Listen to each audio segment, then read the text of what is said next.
What up? It's your boy T-Burn Reaction. Today's Film Friday. We're gonna get to the main event of Friday. The stuff I already had for the rest of the Friday is already recorded. It's gonna be uploaded soon as I get things done. So anyway, this week is poll week for Films Friday with that me as well too. We had a couple play-in polls that added some new kill counts in as well too. First play-in poll include some possible from the previous kill counts to add into it, which was Pearl, Serial Mom, the new entry, The Hills Have Eyes, Stepfather, and Orphan Kills, in which, if I can bring it up, give me a second.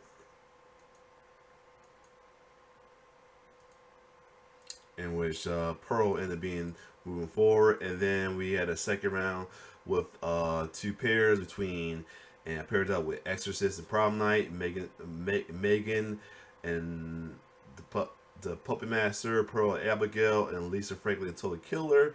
And it looks like Exorcist Prom Night ended up being the two new entries and shaped up more for the finals, which was the mainly returning kill counts. With Evil Lurks and Nope, The Main Exorcist, Beetlejuice and Evil Dead Rises, Immaculate and Prom Night, and Hell House and Barbarian. With a landslide, Beetlejuice and Hell House was one, and this is the main reason why I did not want to make a loser poll, because it's tight right now between two pairs, Immaculate Prom Night and Hell House and Barbarian. So with that, I wanted to hold off on that for the time being. So anyway, with that, we still have the finals between Evil Dead and Beetlejuice. Beetlejuice had the new one recently with the sequel, and Evil Dead Rises is new sub is go along with another franchise of Evil Dead Rises, and today's kill out look like will be the all-time classic Beetlejuice.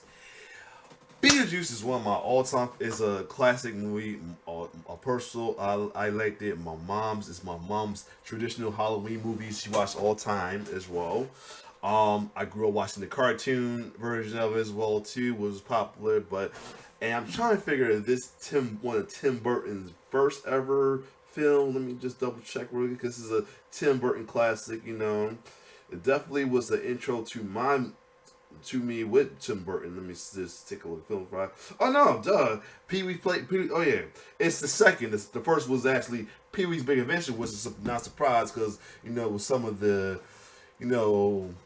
scenery, especially the one with the lady trucker as well too. So definitely we got a preview of his work as well with that. So this was his first big project right here. So as well too. Well, then again, Pee-wee was a big project as well. So anyway, we're gonna take a look at the classic Beetlejuice, which also was a breakout role for one of the greatest Batman of all time, Michael Keaton, as well as some more breakout roles for Winona Ryder, as well as a notable role for the likes of Gina Davis, and I think it's Alec Baldwin. Let me double check if I want to say, Alec Baldwin, and as well as Catherine O'Hara, and well-known actor Jeffrey Jones as well too. So anyway, now this is gonna be interesting to find the kill count in these. It's probably of course, gonna be the Alec and Gina's character mainly. But other than that, without further ado, it's showtime.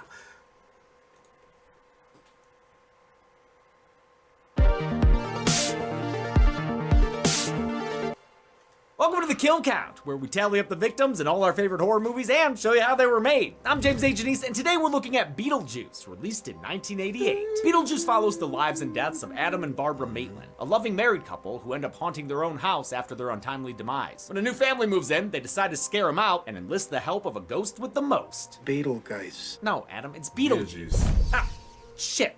Said it 3 times. That's cute. Beetlejuice is directed by Tim Burton, whose work we've covered previously with 2007's Sweeney Todd This was is. only his second feature after the perfect film Yup, of his there you Peter's go. Big Adventure. Say what you will about his eventual filmography, but early Burton was masterclass filmmaking. His style hadn't become a parody of itself yet, and the humor was legitimately hilarious, though plenty of that can be accredited to his performers. Beetlejuice cemented his signature style and gave him clout enough to helm the big-budget Batman just a year later. It's got plenty of ghosts, ghouls, and monsters, all of which were made practically with stop motion and special effects. In fact, Beetlejuice won the Best Makeup Oscar at the 61st Academy Awards. What's funny though is that Beetlejuice the character isn't in as much of the movie as you might.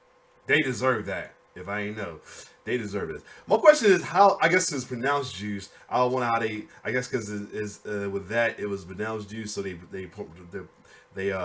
spelled it the way. So we'll find out. You know, James loved to break down the behind the scenes story about some of these movies as well too, which is pretty awesome, which I love. Main reason why I love his kill count reaction as well too. That's why he does a lot of recounts as well too, because you know he feel like he grew and like no, some of these movies deserves some more details in it. So anyway. Might expect. He only has 17 minutes of screen time, and only a few of those are spent in his famous suit. But it's easy to forget that thanks to Michael Keaton's unhinged portrayal. It's seriously a perfect performance, and made the character an instant icon, thus his inclusion in the second Horror Royal Rumble. The movie would spawn a popular animated TV show, a Nintendo game, and a surprisingly good Broadway musical. It was also the first ever DVD that Netflix sent out when it launched in 1998. Wow. A sequel comes out in just a few weeks, made by Tim Burton again, and starring Jenna Ortega. If it's even half as good as the original, well, we're in for a treat. Wait, what? Uh-oh. Ah! Uh-oh. Now what? Oh, Lord. Where am I? That desert hellscape from Beetlejuice? Oh, God, I've already sweat off all my Beetlejuice makeup, and it gave me a haircut, too. And don't even get me started on how my boys are feeling downstairs. Whew. Manscaped. Think, James, how do I survive in this abyss? Do they sponsor MeUndies? MeUndies. Oh. MeUndies, I could use some help down here.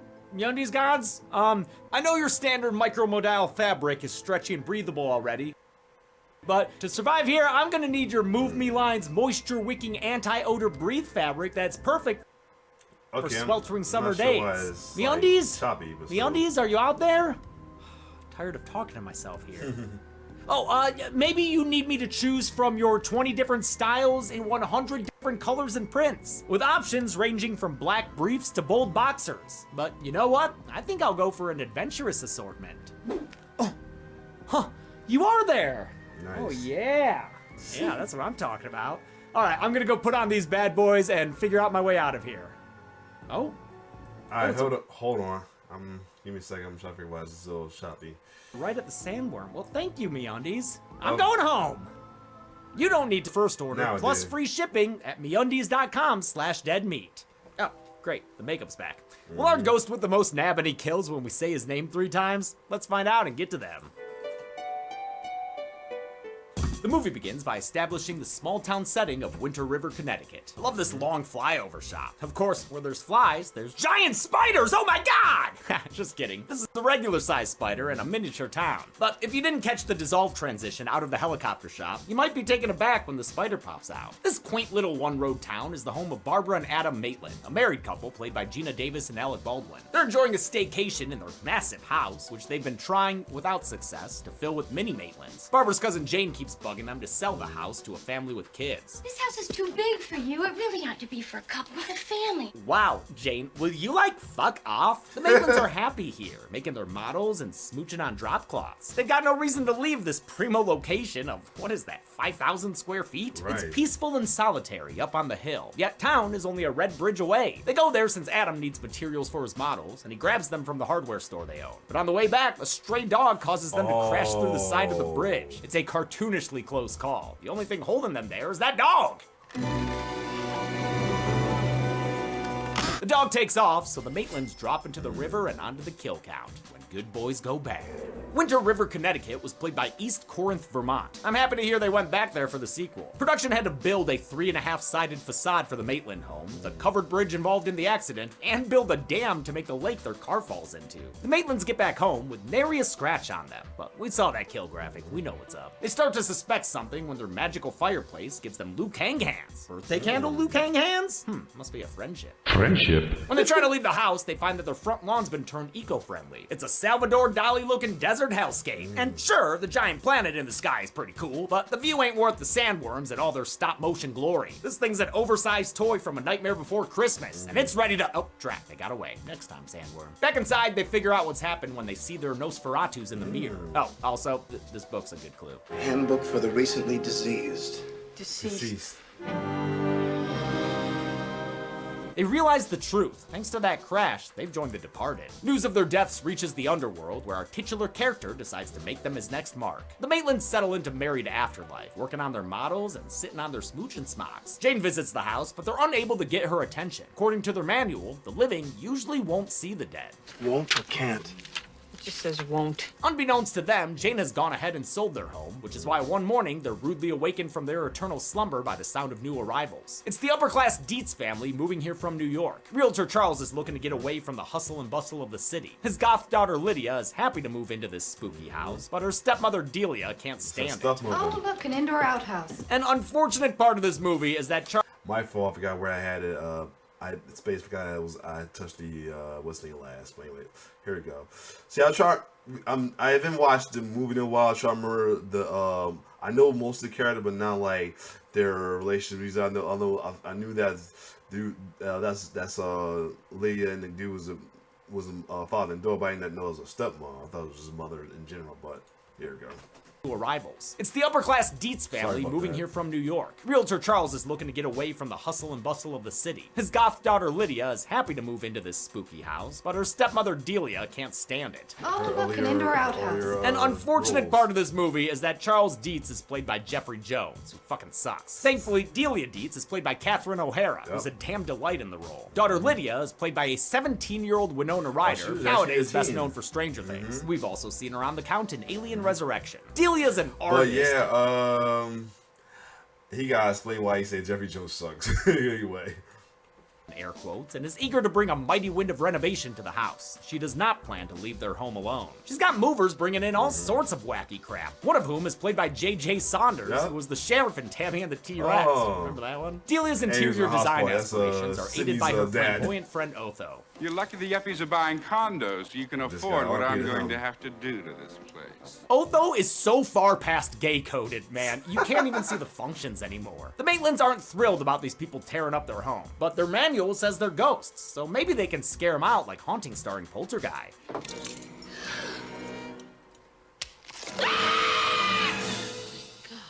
We just have to pray the other closets are bigger than this one. They try all sorts of YouTube unfriendly scares, while Jeffrey Jones snarls around sounding like Tim Robinson. I know what you two are up to, and you're not gonna get away with it. But their Casper crusade of ghoulish goofs goes unnoticed by these normies, who just won't see them. Won't or can't? Won't, Adam! Pay attention! They barely manage to lock the newcomers out of their attic, preserving it as their last bit of personal space. I love how good that headless body looks running around. Much better than the Simpson in Return of the Living Dead. Unable to leave or make themselves seen, the Maitlands are forced to sit by on the Dietz's moving day full of cranes and cows.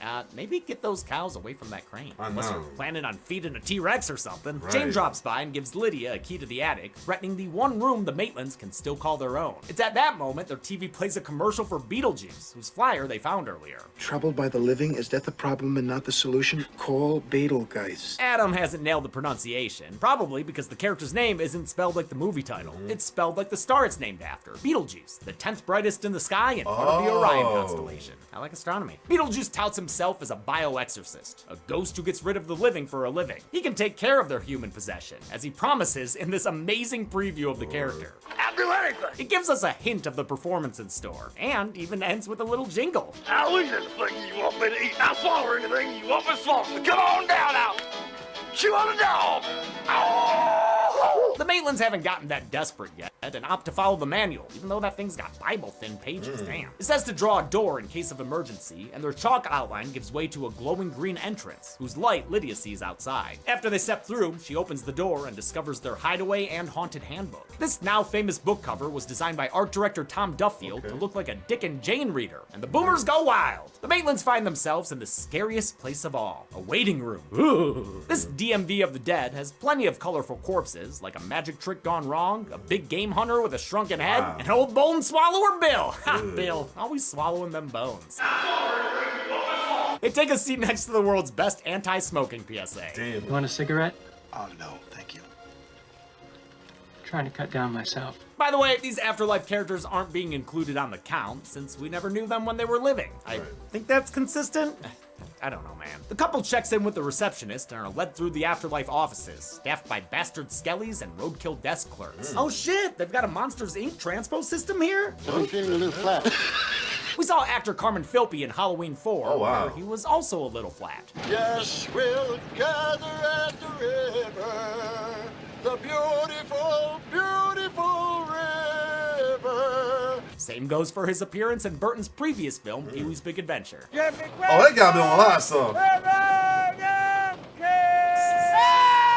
As they're leaving, the Maitlands pass by the Lost Souls room, a sort of afterlife. It's where spirits go after they've been exorcised. In other words, death for the dead. Kinda like at the end of Hercules, you know, that whirlpool version of the beach that makes you old. When they return home, they wind up in that place from Nightmare 4 where they played Dramarama. But this Art Deco dojo is actually their home. They've been gone for 3 months, during which Delia transformed the place inside and out. Beetlejuice's German expressionist-inspired production design comes courtesy of Bo Welch, who was hired because Burton liked his work on The Lost Boys. He found Burton's vision and detailed storyboards immensely helpful for his job, and found the entire production immensely helpful for his happiness. It was where he met Catherine O'Hara, and they started dating towards the end of the shoot. They're still married to this day. Oh, that's nice. The Maitlands finally meet Juno, the caseworker. Always love hearing these, like, you know, love story from filming and or working in the background as well too. You hear a lot from I think the Return of the Dead has something like that as well too. And many others. You gotta love that. That was pretty awesome right there. But anyway, let's keep going.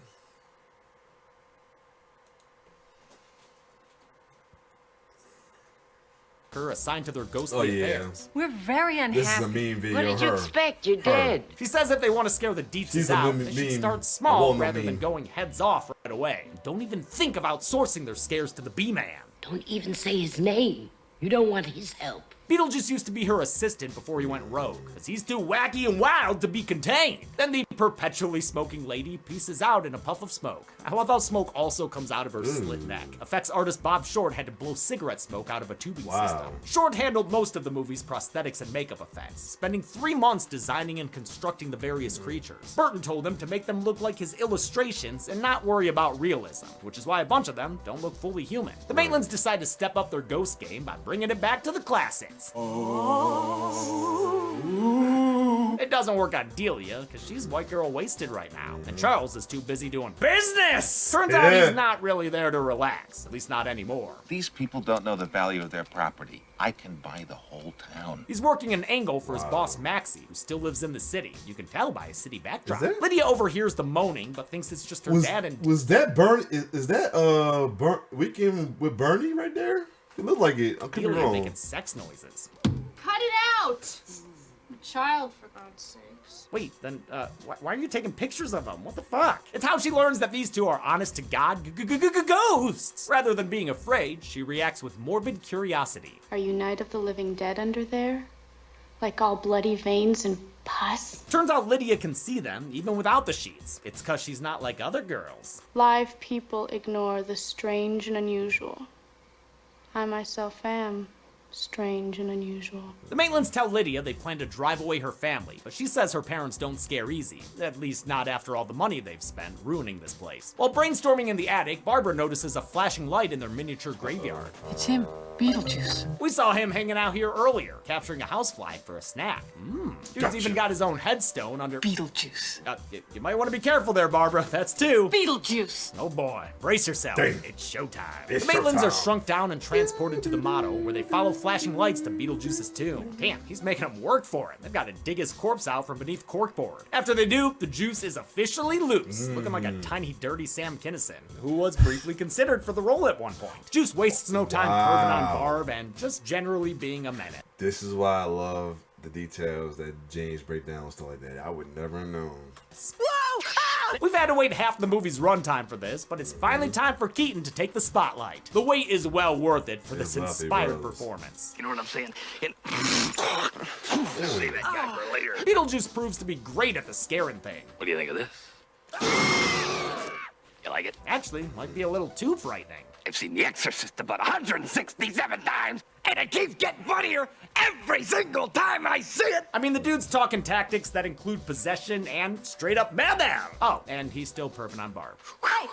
Excuse me? What? Beetlejuice is played by Michael Keaton, last seen on the kill count at Jack Frost. Oh, wait, no, sorry, wrong one. Burton really wanted Keaton for the That was cool how you did that. but the actor was hesitant at first since he didn't understand the script. He eventually agreed because he liked the director and was given free reign with how the character behaved. Is everybody with me here? Hey, and that's that, and because of that, we got one of the best Batmans of all time. Probably the best one. I don't care what y'all say. He's still the best Batman. And nobody went, stop doing that, Mike. So I just said, okay, I'm gonna keep going. He was encouraged to swing for the fences by Burton and the crew, who chanted juice when he first showed up on set in character. It only took him 2 weeks to film all his scenes, and he ad-libbed a lot of the performance. Nice fucking model! Keaton also helped design the character's look, even though Burton had plenty of sketches to begin with. And I said, I want hair that looks like I stuck my phone in an electrical outlet. He came up with the idea for all the mold alongside makeup artist V. Neal, whose credits are an insane list of giant films and the show Face Off. It took 3.5 hours to apply the look, which was never rehearsed or screen tested. He just showed up on set looking like this, and everyone loved it. It was one of the great yes and experiences. The Maitlands aren't fans of the Juice's whole vibe, so they ditched the dirty bastard and decide to take another crack at being creepy themselves. Downstairs, the Dietzes are hosting a giant shrimp cocktail party for some guests. Oh, here They we go. include Otho, Delia's agent Bernard, their writer friend Grace, and neurotic artsy type Beryl. Bernard is played by Dick Cavett, a I talk thought that show was him. host. You know, like Jack Is this- Delroy. He was previously on the Yup. account as a Freddy-infested version of himself who murdered Zsa Zsa There Gabor you go. in Dream Warriors. It was great. What you done? Yo, that scene cracked me up every time. Is he still alive, by the way, Kevin? Is he still alive, by the way? I didn't want to jinx it because we lost a lot of legends as of lately, though. Is he still alive? Dick Kevin. I said Dave Kevin. Yeah, he's still alive. But then not jinxing because we losing so many legends. But yeah. Meanwhile, real-life artist Adele Lutz had a brief appearance in Silence of the Lambs. This miserable party is full of snooty food and snide comments about Otho. Paranormal, is that what they're calling your kind these days? Oh, damn! The Maitlands interrupt the pretentious proceedings with karaoke. Here we go. Have a special intro The for guests this. are forced into a supernatural song and dance Lord. number set to the Banana Boat song by Harry Belafonte. Lord. Incredible face acting and lip syncing all around. Sometimes their dances look like a David Bowie pose, and other times it gets more David Byrne, which is funny since Adele Lutz was married to Byrne at one point and designed costumes for his movie True Stories. The fun and games end with a scare that's actually pretty effective. Whoa, yep.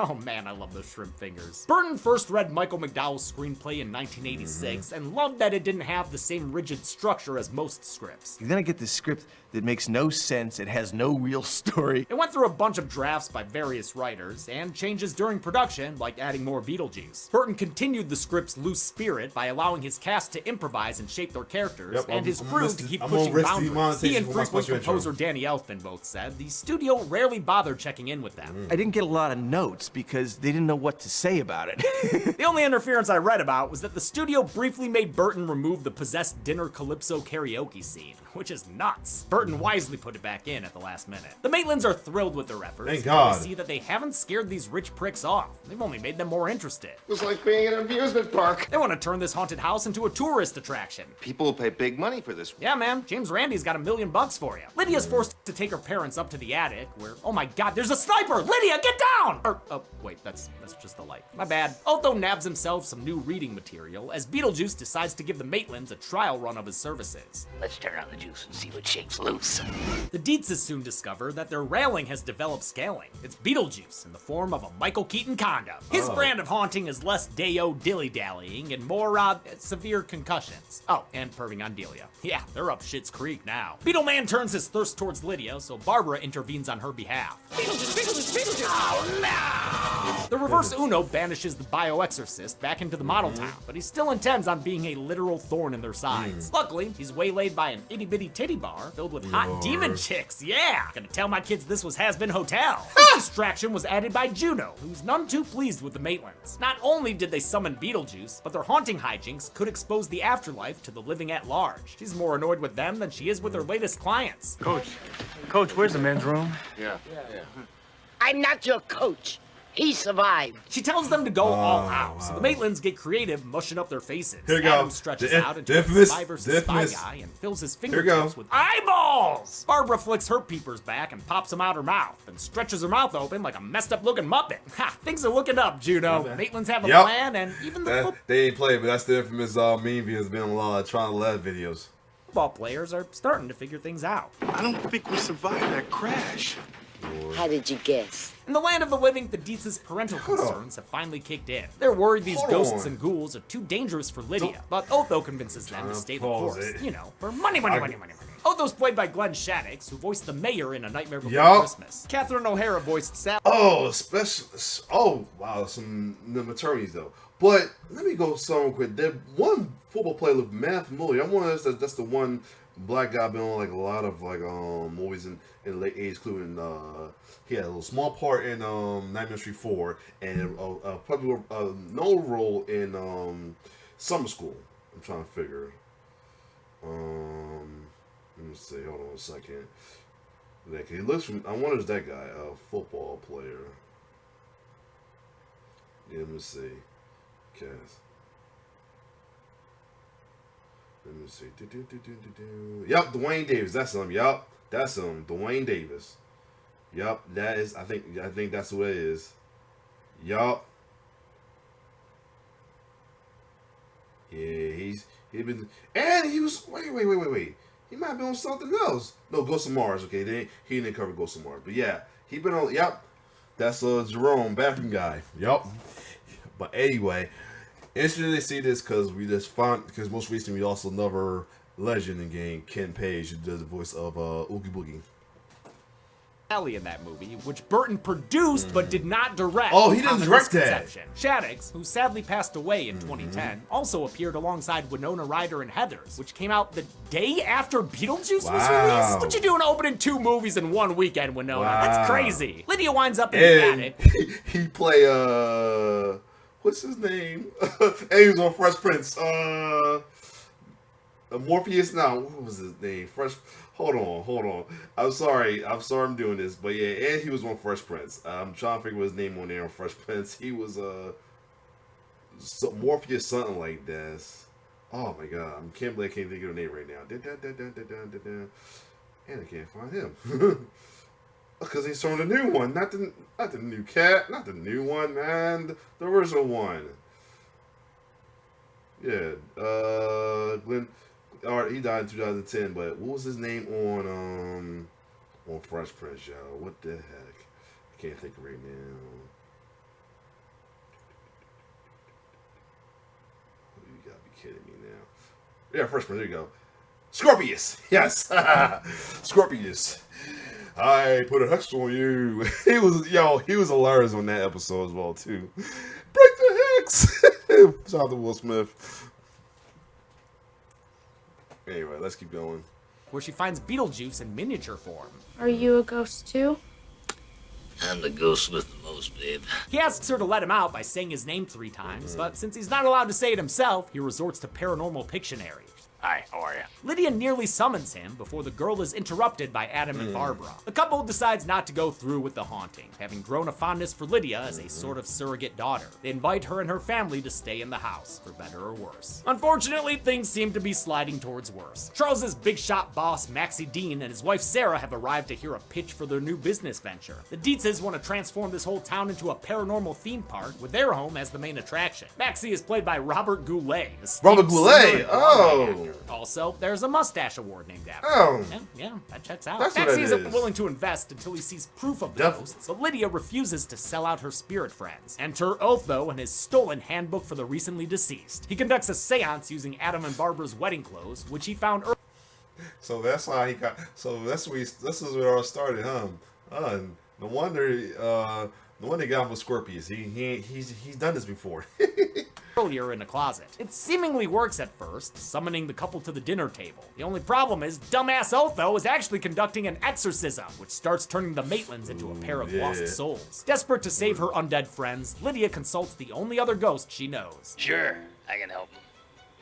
You gotta help me. He'll only do it if Lydia agrees to marry him, which will allow him to escape into the mortal world. Oh, that's how you get your living green card. Lydia, being the naive young teen that she is, agrees to the deal. Beetlejuice. Beetlejuice.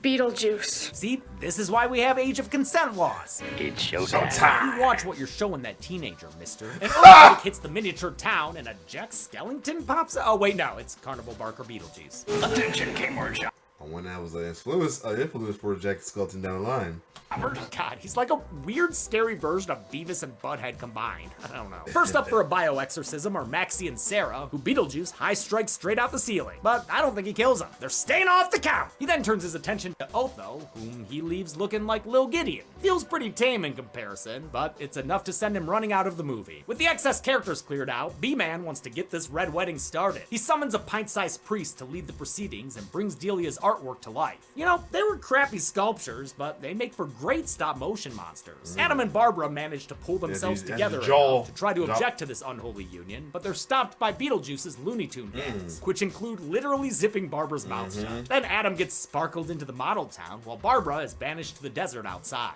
Beetlejuice gets ready to put a ring on Lydia, but Adam manages to hijack a toy car and stop the final vows. Barbara also returns, riding in on a sandworm like Thelma and Louise and Algaïd. The stop-motion serpent devours Beetlejuice, sending him back to the underworld. It's not an exorcism, though, so this undead boy stays off the count. An epilogue shows both families living in harmony, their brush with the dead inspiring Delia's art. The Maitlands are now full-on surrogate parents, helping Lydia with her schoolwork and treating her to a magical dance session. It's set to another Harry Belafonte song, Jump in the Line. Beetlejuice has been sent back to the afterlife waiting room. He also tries to jump in the line, but he messes with the wrong witch doctor. The movie ends as Beetlejuice's head is shrunk down to size. How many recently deceased will have to study up on their handbooks? Let's find out and get to the numbers. Uh-oh. I think it's like this might be the shortest. Time to get to the might be the shortest. numbers. Yes, what I said.